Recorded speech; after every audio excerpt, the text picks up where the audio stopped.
Les travaux du Parlement européen sont actuellement suspendus pour cause de campagne électorale. Les partis et les candidats sont sur le terrain. Depuis près de 20 ans, le Parti populaire européen, le PPE, domine le paysage politique de l'Union. Son objectif pour les élections européennes est simple, maintenir sa première place dans les urnes et donc à la tête des institutions européennes. En 2014, le Parti populaire européen, le PPE, avait remporté les élections européennes en obtenant 265 sièges sur les 751 que compte le Parlement.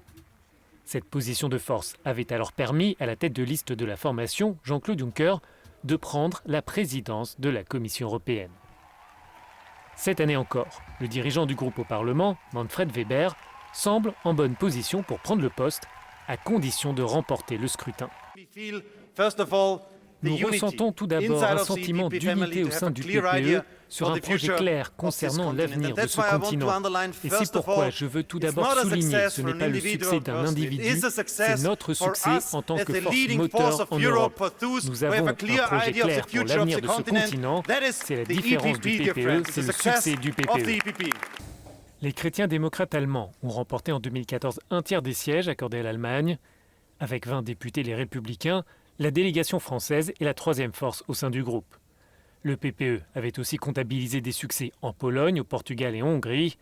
Le parti avait alors remporté le scrutin ou partagé la victoire dans 18 des 28 États membres. En revanche, la carte électorale s'est révélée plus difficile dans les pays nordiques. Le Danemark, par exemple, n'a compté qu'un seul élu PPE lors de cette législature. En plus de Jean-Claude Juncker à la tête de la Commission européenne, le PPE détient aussi la présidence du Parlement avec Antonio Tajani. Le Conseil européen est dirigé par Donald Tusk, issu des rangs du Parti populaire européen en Pologne. Le Premier ministre grec, Alexis Tsipras, décrit le PPE comme une formation néolibérale à cause de sa fermeté contre Athènes lors des plans de sauvetage. Le dirigeant hellénique appelle les Verts et les partis de gauche à s'unir pour former un nouveau groupe et empêcher la droite de détenir autant de postes clés. La question migratoire devrait alimenter la campagne et pourrait faire basculer l'issue du scrutin. Le Parti populaire dit vouloir un système plus juste pour partager les efforts et souhaite renforcer les moyens de Frontex, l'agence européenne de surveillance des frontières extérieures de l'Union. Enfin, la formation a lancé sa marche vers les élections par la suspension du Fidesz du Premier ministre hongrois Viktor Orbán. Budapest avait lancé une campagne accusant les institutions de l'Union et Jean-Claude Juncker de vouloir inonder le pays de migrants. Après les élections, nous verrons quelle direction prendra le PPE. Pour le moment, il semble aller vers la gauche, dans une direction libérale, dans la direction d'un empire européen libéral et une Europe d'immigrants. Si cela se confirme, vous pouvez être certain que nous ne suivrons pas.